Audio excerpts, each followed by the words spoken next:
Pessoal, uma das maiores aberrações jurídicas que estão acontecendo no Brasil é, sem dúvidas, a questão do 8 de janeiro. Como estão tratando o pessoal do 8 de janeiro, né? Alguns emocionados, outros que realmente passaram do ponto e promoveram quebra-quebra, arruaça, não deviam ter feito aquilo, mas estão sendo tratados como criminosos, punidos com até 17 anos de cadeia.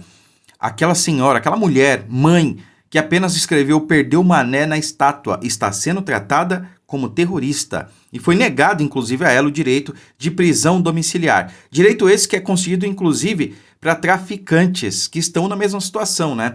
São mães de crianças menores, né? E tem ali o benefício da prisão domiciliar para cuidar de seus filhos. A ela foi negado esse direito. O próprio ministro Alexandre de Moraes disse que ela representa uma periculosidade social. Ora, o que ela fez foi escrever "perdeu mané". Mas enfim, a questão é que esses presos do 8 de janeiro estão sendo tratados como golpistas. Não, eles queriam dar um golpe, eles tentaram dar um golpe. Ora, dar um golpe com bandeiras do Brasil e Bíblia debaixo do braço? Senhoras de 70, 80 anos queriam dar um golpe, é isso? Você ia dar um golpe no Brasil, derrubar o poder, escrevendo "perdeu mané" numa estátua?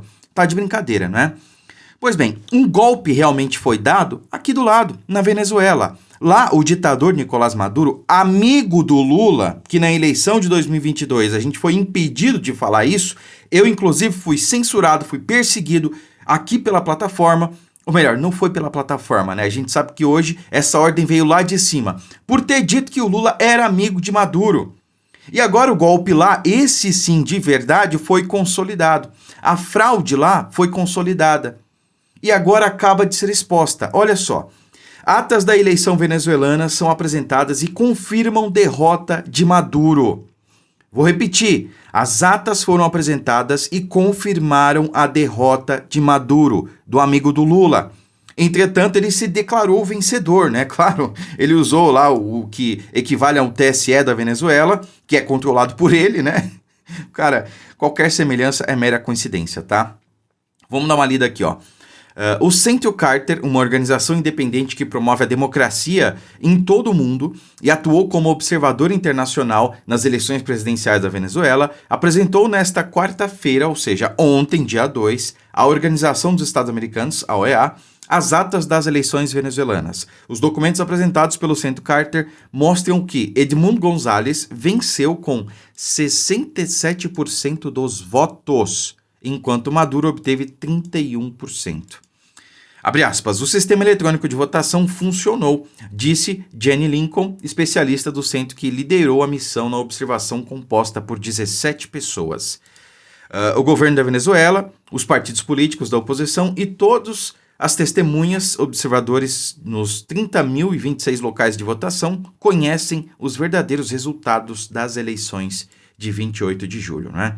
Eleições que foram conturbadas, para dizer o mínimo, houve mortes, houve feridos, né? E não houve democracia. Tudo que aconteceu naquele 28 de julho não teve democracia envolvida, né? Mas tem gente dizendo que Maduro ganhou, tem gente dizendo que Lula não é amigo de Maduro, né? E Lula insiste em não condenar o que aconteceu na Venezuela. Mas nada melhor do que a verdade, que acaba de ser exposta. Ou melhor, nada melhor do que o tempo, né? Para realmente revelar a verdade. Ela sempre vem à tona, sempre prevalece no final e prevaleceu mais uma vez, tá? Mas por que prevaleceu? Porque lá na Venezuela eles têm um sistema que é superior ao do Brasil, sistema de votação. Lá eles têm a urna, né? Que é semelhante à daqui, ela é eletrônica também, é eficiente, tá, pessoal? O nosso sistema do Brasil, ele poderia ser melhorado assim como o da Venezuela. Você coloca ali a urna eletrônica atual, a gente não pretendia acabar com ela, diferente do que disse o ministro Barroso, a proposta não era voltar ao voto impresso, tá? A Constituição brasileira, inclusive, veda o retrocesso. A gente não pode tirar a urna eletrônica e voltar para uma urna impressa ali, para colocar os comprovantes impressos lá dentro. Não pode acontecer isso aí, porque a Constituição veda o retrocesso. Ainda que essa seja a vontade do povo, ou fosse a vontade do povo, melhor dizendo, tá? Mas a questão era colocar a urna eletrônica, acoplar uma urna que ninguém ia ter acesso a essa urna eletrônica, onde ali seria impresso o comprovante e depositado assim que a pessoa digitasse o número, vesse que realmente aquele é a pessoa que ela queria votar, verde confirma e pronto. Esse comprovante ia ser impresso e depositado nessa urna que estava acoplado à urna eletrônica. E assim a gente poderia fazer uma possível auditoria, né? É um sistema parecido com o que tem lá na Venezuela. E só por isso foi descoberto a fraude. Foi descoberto que Edmundo González foi que venceu as eleições, não Nicolás Maduro. Por que o sistema não permitiu que esse sistema fosse colocado aqui no Brasil? Essa é a questão, né? Agora, meus amigos, eu peço para vocês 2 ou 3 minutos do seu tempo. Eu peço que assista esse vídeo até o final. Assista a pequena história que eu vou contar para vocês. Na década de 50, 60, a esquerda no Brasil tentou alçar ao poder. Tentou, pela força, tomar o poder, né? O que é diferente de ganhar uma eleição. Então, os comunistas estavam ali naquela tática de guerrilha contra as Forças Armadas, né? E tentaram, pela força, implementar o que eles chamam de ditadura do proletariado. A própria esquerda admite isso. Eles queriam implementar uma ditadura de esquerda no Brasil, né? Não liberar o Brasil da ditadura, né, imposta pelos militares. E ditadura, né? Para mim não foi ditadura. Aquilo foi regime militar. Quem viveu na época sabe que se comparar aquela época com hoje, ditadura fica muito evidente e não foi a partir da década de 60, né? Pois bem, meus amigos, os militares, eles permitiram, infelizmente, que a esquerda no Brasil instrumentalizasse as instituições. A esquerda percebeu que não ia vencer na força os militares, então eles começaram a implementar a metodologia gramsciana, que consistia basicamente em invadir escolas e não quartéis. Não dava para tomar o Brasil à força, então eles iam tomar pela educação, pela cultura e pelos meios de comunicação. As Forças Armadas, lamentavelmente, os militares da época, né, até os de hoje, não estavam preparados para lidar com essa guerra ideológica. Sequer conheciam Antônio Gramsci e permitiram que isso acontecesse. Pois bem, 30, 40 anos depois, o resultado disso começou a tomar forma. Lula foi eleito em 2003 e, a partir daí, ratificou toda a instrumentalização das instituições no Brasil e vem fazendo isso desde então. Ao ponto que hoje, meus amigos, a situação está quase insustentável e quase irreversível. Quase irreversível. Temos solução. E a solução está aqui, nas nossas mãos. Esse ano a gente vai poder fazer parte dessa solução, que é eleger as pessoas certas para vereadores e prefeitos que vão compor a base para 2026, quando então a gente vai poder mudar o cenário no Congresso Nacional e principalmente no Senado. Agora, voltando um pouco aí. Por que a esquerda fez isso? Eles sabiam que iam conseguir tomar o poder. Eles sabiam. Porque o que de fato molda um país, o que de fato trilha o rumo do país, o rumo político pelo menos, é justamente a educação e a questão cultural. Eles sabiam disso e sabiam que iam levar 30, 40, 50 anos.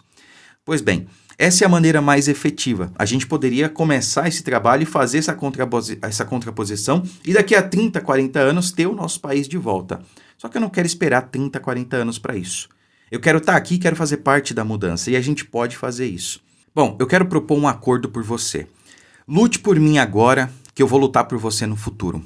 Vou defender as nossas crianças em sala de aula contra essa doutrinação ideológica, essa questão de gênero que é imposta nas escolas, não só municipais, mas principalmente. É função do vereador fiscalizar e eu me comprometo com vocês a fazer isso.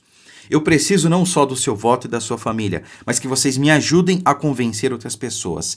A maioria não vota em vereador ou deixa para escolher no último minuto, nos últimos dias. Estamos na reta final. É nesse período que os indecisos vão escolher os seus candidatos. E eu peço que você converse com amigos, vizinhos, com pessoas, colegas do trabalho, porque a maioria deixa de votar ou vota em qualquer um.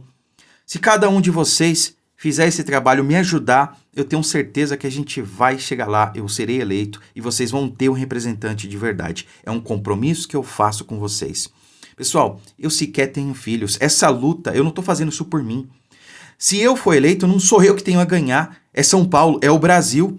Porque o que eu tenho para o futuro é justamente lutar pelas pautas que interessam a toda a sociedade brasileira. Mas hoje é a eleição municipal. E essa luta não é minha, essa luta não é só por mim. É por todo mundo, porque eu não tenho filhos. Entretanto, a minha maior bandeira é justamente defender a criança em sala de aula. Eu não tive o privilégio de conhecer os meus avós. Entretanto, uma das minhas principais propostas é justamente promover mais políticas públicas para os idosos. Sabe, me corta um coração ver um idoso na rua. É talvez mais ruim do que ver uma criança nessa situação. Isso é inaceitável. E eu não estou falando de mendigo, sei lá, usuário de droga, não. Eu estou falando de idoso, que muitas vezes é abandonado pela família. Né? Ou sabe-se lá que história levou a ele a estar nessa situação, mas fazendo campanha de rua, andando, principalmente na região central de São Paulo, que eu cresci ali, né? Eu vejo muito idoso na rua, acho que tem até mais idoso do que criança, né? É lamentável isso. Eu não tive o privilégio de conhecer meus avós, mas eu quero lutar pelos idosos. Então eu peço a sua ajuda, por favor, as nossas crianças, nossos idosos, e a gente precisa de pessoas honestas na política. Então, até lá, a gente tem tempo, converse com um amigo, com um vizinho, quem ainda não decidiu o voto, faça essa corrente se multiplicar. Converse com as pessoas e fale para elas conversarem com outras pessoas, porque a gente em 2022 bateu na trave, quase 16 mil votos. Faltou isso aqui, ó, para eu ser eleito. Esse ano a gente não pode bater na trave. Esse ano a gente tem que chegar lá e eu conto com a sua ajuda para isso, tá bom? Então fica aqui esse compromisso, esse acordo e se Deus quiser, para a honra e glória do Senhor Jesus, a gente vai chegar lá. Muito obrigado, fiquem com Deus e até a próxima.